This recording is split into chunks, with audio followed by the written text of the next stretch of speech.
Welcome to episode 16 of the PregActive podcast, where we talk about recovery and exercise after having a caesarean section with women's health physiotherapist Beth Scott. Hi, I'm Karen, the founder of PregActive, and through this PregActive podcast, I'm going to help you to feel empowered, informed, and confident through your pregnancy and postpartum journey as we talk all things health, mind, and fitness.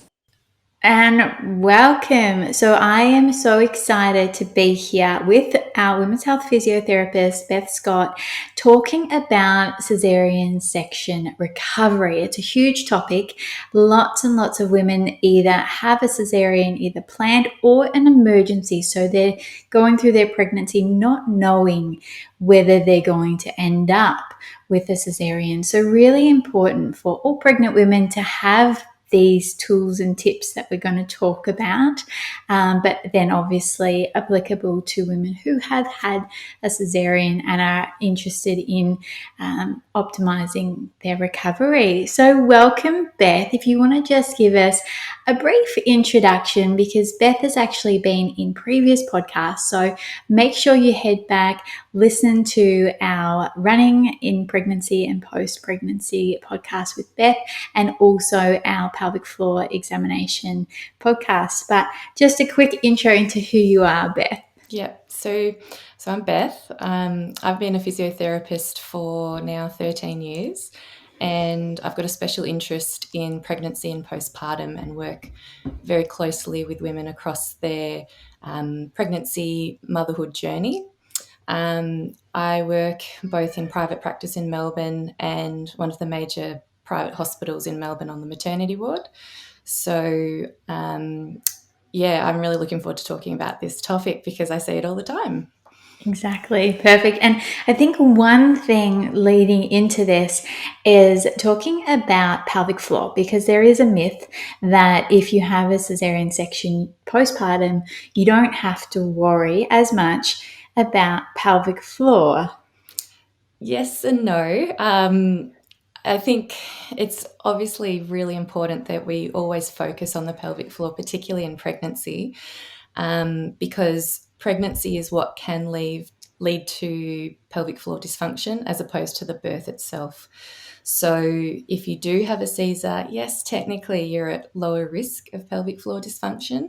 There's no doubt about that, but it doesn't mean that you are completely fine from getting any issues either. So, and the other thing to consider as well is going into your Caesar, if it's a planned Caesar, pregnancy is the best time to really learn about your pelvic floor and really establish a strong baseline of where you're at so that your recovery is a lot better as well.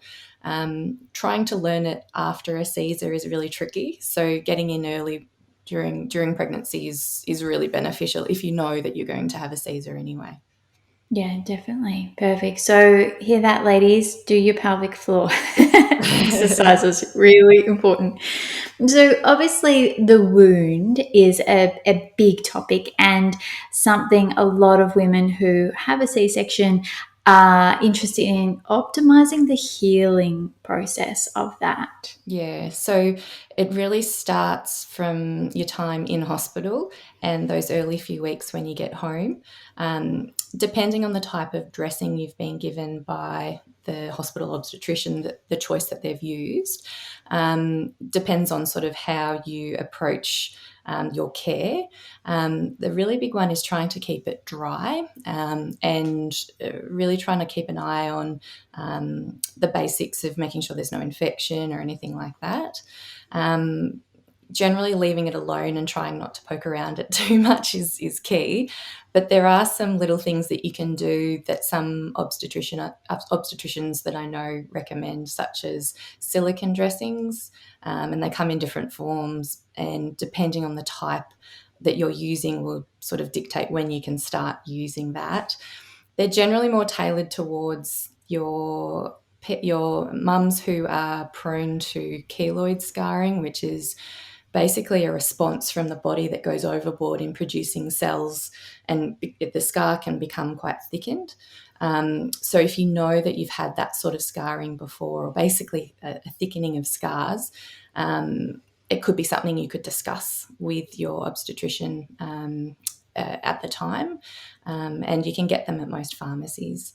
But you basically, when you're talking about thickened scars, you're trying to avoid stretch on it, especially in those early days, because if you're straining on it, it's not going to have as sort of a tighter appearance as what it otherwise would. But remembering a lot of it comes down to genetics as well. So if you're someone who generally has those thicker type scars, or perhaps if you haven't had a scar before, someone in your family does, you're probably more prone to it, and to talk to your obstetrician about it. So basically, in a nutshell, keeping it dry, trying to avoid poking around with it too much, and you can add some extra silicone dressings if you get the okay from your obstetrician. So that's a really good point about the stretch, because, I know a lot of women who are eager to get back into moving, and they often think that the quicker they get back in, the quicker they're going to recover. And if there's too much done too soon, you're not necessarily going upwards in your progression. It could almost be that you're making things worse. And healing the wound is certainly key in that. So that stretching and that movement could even be like getting up too quick or lifting too heavy, those sort of things. Yeah, if you're talking about the surface, the skin itself, those tasks won't generally strain on the skin. It would be more if you overstretched, extending backwards, or there was like a pull against it. But on probably a more important note, it's the tissues below that would be more affected by those things that you talked about. So that's why hospitals always give out information once you go home about your do's and don'ts in those early few weeks after having a Caesar. There's specific rules that we really encourage you to follow, as frustrating as they can be, especially after the first couple of weeks when you're feeling a lot more on top of things. But they serve a purpose to try and get that healing to happen optimally as quickly as possible, and so it doesn't prolong your recovery and make it a long drawn out process unnecessarily. It's very rare to actually get so much of a strain on the wound itself that it would actually open beyond sort of the skin level. But we don't want to try to get to anywhere near that level anyway. We really want to try and keep the pressure low. So for example, some of the things that we really push for are not lifting anything heavier than the weight of your baby or babies if you've had twins. So their combined weight. So, and that's generally speaking for the first at least 4 weeks, but I know a lot of obstetricians say 6 weeks. And so that can be quite tricky, because coordinating, holding your baby and perhaps a nappy bag, or lifting the pram in and out of the car and things as those weeks roll on and you're feeling up to it, really trying to hold back on those tasks, because that's what's going to really optimize the speed of your recovery more than anything. And really trying to be careful about sort of reaching up high or squatting down low, particularly in those first few weeks. It's one of those ones where we usually say, you might need to rearrange the nursery so it's all at your height, and the nappies are ready to go at your height, and different wipes or burp cloths or anything that you need regularly. It's not in a tucked away place, because that's where it just gets stored, because you'll find it really hard to get to after you've had a Caesar if it's not ready to go, kind of thing. That's a really good point. And I think we do things, particularly as women, we multitask all the time, right? And one thing often I found, I didn't have a cesarean section, but this is applicable, is I was carrying my baby, newborn baby, in a carrier, and I thought I could put out the washing. And there was 2 things that happened there. One, I was holding a basket full of wet clothes, which is obviously heavy. Very heavy, yeah. And then carrying my baby, which is like you said, that's heavy enough for Mm. me at that time. I think I was only a couple of weeks postpartum. Yeah. And then it was the matter of going down and up Mm. to put the clothes onto the clothesline. Which is hard with the carrier. It's So convenient hard. in one sense because you've got your hands free, but you're limited with sort of where you can move with it. Yeah. And then that's just one thing I would love every woman to be mindful of Mm. is, yes, if you're carrying your baby, great, it's a beautiful bonding time, but you also need to be aware of that is that extra weight Mm. putting, onto not only thinking about your wound, but also your pelvic floor and just Yep. your body in general because you're tired and you're in recovery mode. Yeah. But also then, yeah, exactly. I remember being in the kitchen, with the carrier and having to hold on to the bench top to get down low and then help myself up. And Yeah. it's like, Yeah. you know what? Maybe I shouldn't have done it. Yeah. And also in those early weeks, you've gone from this huge transition from being, you know, 38, 39, 40 odd weeks pregnant with belly out front to suddenly baby's out, and your core, your center of gravity is totally shifted. So having to sort of manipulate around that and support your back while you move as well can be challenging. So I wouldn't be adding extra strain to that without reason. It's not a time to do as much as you can just because you're at home and there's lots of things probably around you to do. You need to focus on that time on your recovery and slowing things right down. I say to everyone in the hospital after they've had a Caesar, you've had major abdominal surgery. It's just that after other major abdominal surgeries, you don't have a baby to look after. That's the challenge, or even a toddler on top of that. If you're going for number 2 or number 3 or more, so it's a challenge, and this is where you've got to get that help in, whether it's from your partner, your parents, some friends. This is where you call upon who you can, so that you don't have to do those things. Exactly. And it seems like a long time, but those first few weeks, it's really a short period of time in your entire life. Yeah, And it's you are going to thank yourself later on, exactly. months and years down the track if you look after yourself in those first few weeks and months. So we spoke about a few things of not to do. So certainly the heavy lifting is really important. But what are, I guess, some things to think about doing? I know a lot of women ask, what are the exercises or what are the things I can do to help assist? Well, for starters, and always to start, would be your pelvic floor.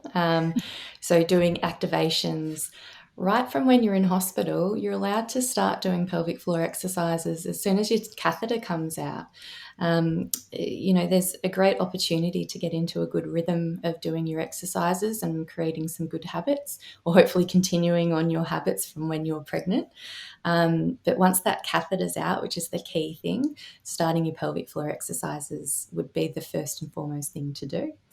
Perhaps when you're in the hospital, you might have had the chance to go out of your room and have a little wander of the corridor once you get the all clear. And from that, we build once we're home. So really gentle walking. I'm talking pottering around the house is what you get started with. And you have to remember, people have Caesars for different reasons. One of the main reasons people would have a Caesar in an emergency situation, there was obviously something medically that had to happen fast. So you have to sort of remember what you went through either during your pregnancy or during the birth as to what you can physically cope with. A lot of women are in their pajamas at home for the first 2 weeks or more. It's not a big rush to get into things, but walking would be one of the things that you could slowly get into as you feel up to it, as you get the clearance from your healthcare provider. Once you're happy around the house, that's when you emerge and come outside, potentially up to your letterbox and back, and then even consider up to the end of the street and back. And this is where you test your pram out, go with your partner or go with a friend, enjoy that vitamin D. This is where you start to sort of learn what your body is going to let you and be happy doing. I always recommend after you start doing that, you come back home and have a lie down regardless of how easy it felt, you always want to have a lie down, because lying down recovery, postpartum, whether it's a vaginal birth or a Caesar birth, is a big part of your healing.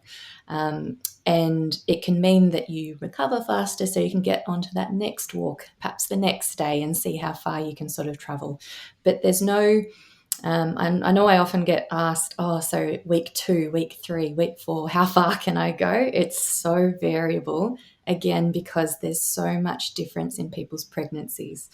If you had bed rest from 20 weeks from a threatened preterm labor or something like that, you're going to be on a very different schedule to someone who had an elective Caesar, a very straightforward pregnancy, and an easygoing recovery afterwards. There's all a whole range of a big spectrum of what you can expect after having a Caesar in that sort of first 6 weeks.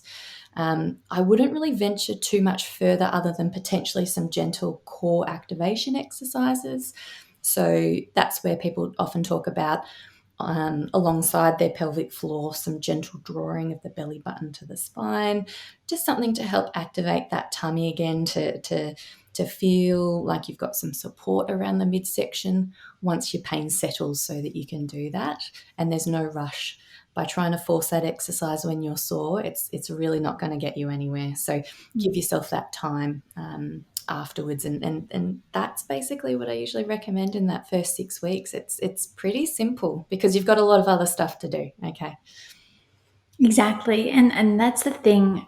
I often work with women who I'm saying to them, you might get frustrated at how slow this is at the start, but trust me. And I have to say that because if they trust me and know that this gentle exercise is going to help progress and progress and progress, then we're in a good stead. If they're going to happy to listen and happy to take it at that progressive state, then great. Which is why module 1 of the core rehab postpartum is literally all lying down exercises on Yeah. your back.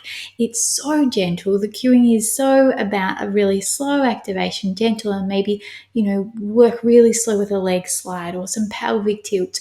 Those sort of exercises are key in then building you up progressively by the end of the 12 modules of the core rehab. You're doing squats, lunges, having weights, like those sort of things. Great. And that's where we want you to be when you feel ready, which is why, particularly in my program, I'm not saying it's a 12-week program, because for everybody it's different. You could be on module 2 for, 3 or 4 weeks if you need that time. Yes. And that's what I did for myself. I actually finished it at 5 months postpartum. That's when I progressed all the way through, because I stayed with different weeks. And, there's days you're not necessarily going to get as much exercise as you were hoping to.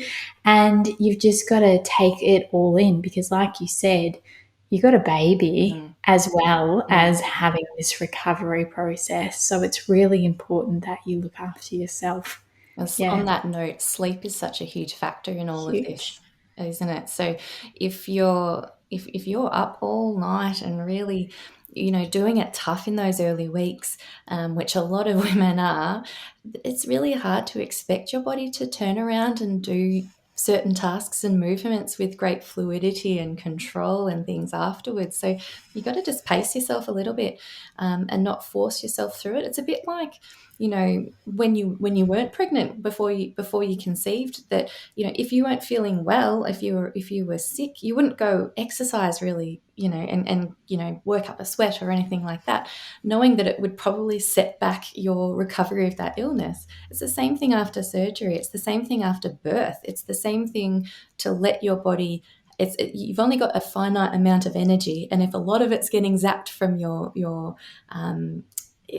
motherhood tasks, it's hard to feed that into yourself, and expect, a predictable thing. So some days you'll be feeling really good and you can explore those movements, which at the end of the day, they're no more, if you're having trouble gauging how much to do, there's no more than what you would expect your body to do in an average movement, getting out of bed, or rolling, or getting up out of a chair or something like that. All those movements that you were talking about just before are just broken down sections of those those movements. So that sort of should give you an idea of where to limit yourself in your expectations a little bit. And it might be that you just need that guidance with sort of different things to explore more than anything. But it really comes down to where your recovery is at and what your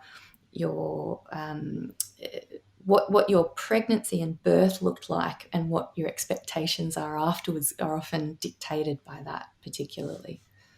And let's hope that every single woman, whether she's had a cesarean or a vaginal birth, gets told to roll out of bed. Yeah. I hope that everybody gets told that, but I have a feeling not everybody does. So let's have a quick chat about that, because it's if we're talking avoid sit-ups, because yes, please avoid sit-ups, and we'll get into a bit more of the high intensity stuff a little bit later, but a sit-up movement is also getting up out of bed. It's getting up out of a low couch as well. Those things people don't think about because they're day-to-day activities.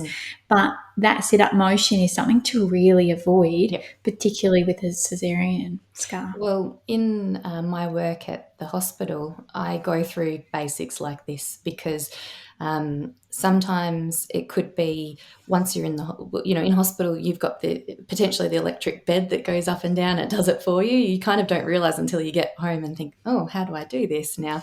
So I'm always teaching people on a flat bed what to do.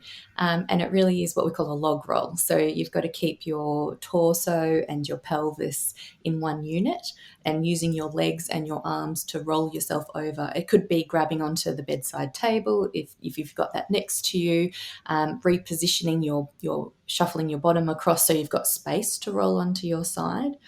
And just on a side note, there's nothing research based about this, but just anecdotally, some women really do well rolling one way as opposed to the other. Not everyone, but I've had in-depth conversations with women about this, and there's a general tendency that it's a bit sorer to roll to the side where the lead obstetrician was standing during your Caesar. I don't know if it was because there was more pulling on that side during the Caesar, but just to have a think about that. If you're rolling one way and it's not feeling as good as rolling the other, maybe do a switch once you're home if that doesn't line up with your side of the bed, and put the bassinet over that side if that's where you're going to put bubs. But definitely avoiding that sit-up action, which getting out of a couch, especially if it's got that really sort of slung back sort of back to it, really important to use your arms to push yourself forwards before you then go to stand up. If you're lying back, especially if you're holding your baby, that's like a weighted sit-up that you're doing. So if you use your arms to sort of position yourself up vertically and then use your legs to power yourself to stand up, that's the best way to get up from a chair. Obviously, in the early days as well, you can use your hands and try not to do it with baby in your hands. But as the weeks roll on, that's how I'd sort of tackle that if you've got one of those low couches. Or even better yet, don't try and sit in the low couches in the first place. Give yourself a better chair to sit in, if you're feeding or whatever. So, but if you do find yourself in that position, try to do it without using your abdominal muscles if you can avoid it in those first few weeks. Definitely. And everybody asks, okay, so when can I start doing high intensity exercise? And the answer is this. There's no exact answer. Sorry, but there's no exact answer, because unless, you're working individually with this person and you know their exact pregnancy, birth, and what they've been doing postpartum. So as an example, if you have not prioritized any sort of core rehab in early postpartum, and then you move into just going for walks, which is often, I hear a lot of women say, I've just been walking. And walking is great, so definitely keep walking. But if that's all you've been doing and you've just been doing the walking, and you get to 8, 9, 10 months and you're like, I feel like just doing something high intensity, it's been long enough, hasn't it? Yeah. The answer is that there's depth inside what you can see of your body. So there's everything still healing. And if you haven't been activating, your pelvic floor, your deeper abdominals, if you haven't been working with those muscles, then to just jump into a run at 8 months postpartum, not Yeah. necessarily the best idea. Yeah, I look at that on two different levels, actually. I guess it's coming back to the notion that you're getting at is just because you've served your time doesn't mean you can just go for it, okay? There's two things that I look at, specifically the length of time since you last did that exercise.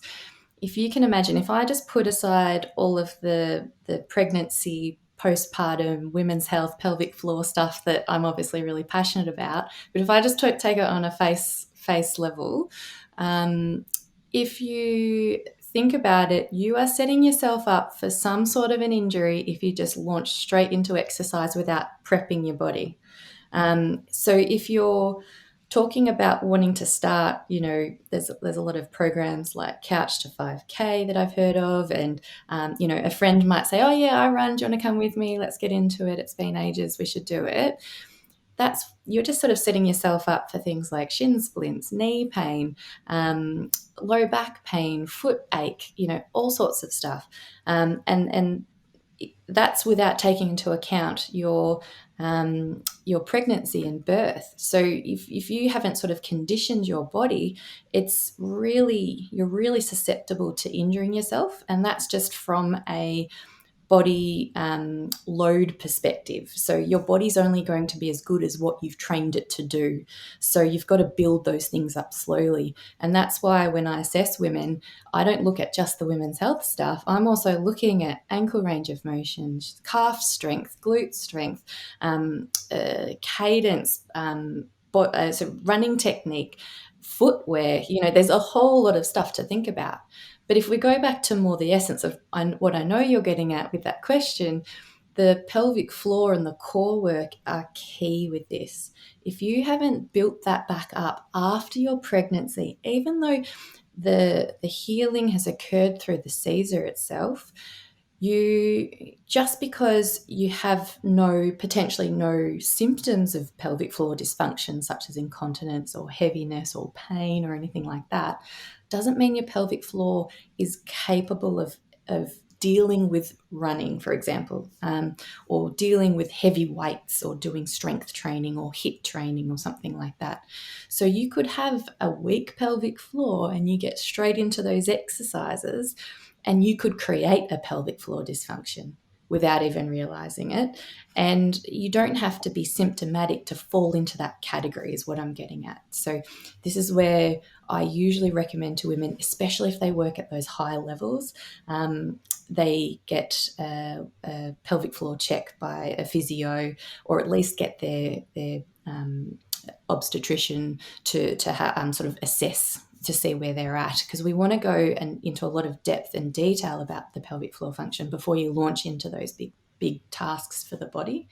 And just because it's been 8 months doesn't mean that it's all back to, fine to what you were before. You don't know that. That's the thing. And I see that a lot. I really do.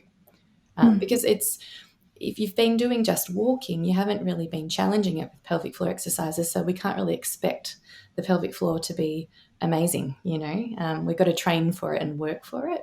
And by covering all those bases, then we're going to make sure that when you do start those high level intensity exercises, that you're not going to be putting yourself into a position where you really wish you'd sort of taken those steps earlier. It's preventable. It's preventative medicine, basically.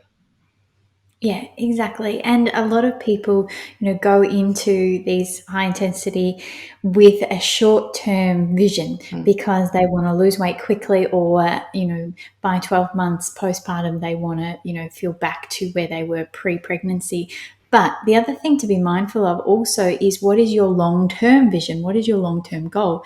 As an example for myself, I knew after having our first that within the next couple of years, I wanted to be pregnant with our second. Hence, here I am, pregnant again. But the goal for me was to not only to feel good and confident in my body, but to also assist in the process of that as well. So if I was going to go into running and boxing and high intensity classes to get really, really, really, really, really fit, was that going to be assisting in then what happens in the pregnancy, in then letting the body relax and unwind? I'm in third trimester now, and so now it's a lot about relaxing and releasing. And so you sort of go in these ebbs and flows as a woman, and it's one of the difficulties. Never compare yourself to a man. I know that sounds really silly, but we're made differently, and we have ebbs and flows that they just don't have. Menstrual cycles, pregnancy, like all of these sort of things. Whole nother topic. But just be mindful of where you're at, and also, like I said, that sort of long-term goal. Yeah, well, if you can get started on building up your pelvic floor thinking that you want future children, if that's what motivates you, then awesome. That there couldn't be anything better than trying to build that up if that's your future plan. If you're planning on getting pregnant, that's one of the things I would do. If people often say take your multivitamins, make sure you are exercising. Exercise your pelvic floor would be the thing that I add to that list. So, and it's something as women we should be doing, especially after children. And I hate to say it, it's really lifelong. It's something that you really need to work on, even if you're not planning future children, because the more strength you have going into menopause, the better your outcomes when you get that next hormonal shift when that happens. So, really trying to focus, like you said, on the long-term goal of everything, trying to build up your body's function at its most basic level. Pelvic floor would come into that. Yeah, perfect. And just one last topic that I wanted to talk about was the numbness. So a lot of women talk about this numbness, and it might not be just initially, it can be, weeks, months, years down the track. Yeah. So when the incision's made during a caesarean section, or any incision on the body for that matter, for surgery, the purposes of surgery especially, you are effectively cutting the surface sensory nerves. So there will be, and it's more obvious in some women than others, but there will be some degree of numbness around the scar itself. If you are conscious of the fact that nerves take a long time to heal, and when I say a long time, I mean a long time. I don't know the exact figure, but I believe it's somewhere around 1 millimeter a month or something really slow like that. And so we can't expect this numbness that could be a patch or a portion of your skin near the scar to recover fully quickly. Basically, if you're up to about 2 years later, you can expect to see change even that far out after having that surgery. But after 2 years, I think what you have left is kind of what you've got. There might be that degree of numbness or altered sensation. Some people notice when they get goosebumps that area of skin doesn't get the goosebumps, or it feels that they can't feel sensitive touch, or they can only feel if they press it firmer, which is obviously sort of setting off the nerves deeper below the skin surface. So after about 2 years, that's about the time frame that it can take to see improvement. But after that, the chances are probably pretty slim to get anything more than that back. Yeah, great. Well, perfect. Well, thank you so much for your time. Right. And I think it's really important that women have this understanding that, as you mentioned, you've gone through major abdominal surgery, and in terms of expectations on yourself, just take a step back. Never actually want to push to see how far you can go. I think that's key, because it's like, I could walk 1 kilometer yesterday, so let's just do 2 tomorrow and see if that makes me feel worse. And it's like, well, just keep progressing slowly and never actually feel exhausted or that you've pushed too hard. Yeah. And that's Don't Definitely. constantly find your limit. There's no point to that. Yeah. There's definitely no point, especially in those first few months, and just being mindful that you need to be kind to yourself. And as you know, we've spoken about in previous podcasts, it's also looking after your mindset and, you know, your hormones and everything else that's sort of playing around at the time. So there's a lot happening, including lack of sleep and rest, good nutrition, and just, you know, taking it easy and getting some gentle movement are all key in your recovery. So if you combine all of that, then then it's definitely going to help. Yeah. Perfect. Well, thank you so much for your time, Beth. No worries. Thanks for having me. Wow, some really great tips there from women's health physiotherapist Beth Scott, and hopefully you can apply some of them for you, whether you're pregnant now or whether you've had a cesarean section, and looking after yourself. So important. As always, head over to pregactive.com for the show notes for more details.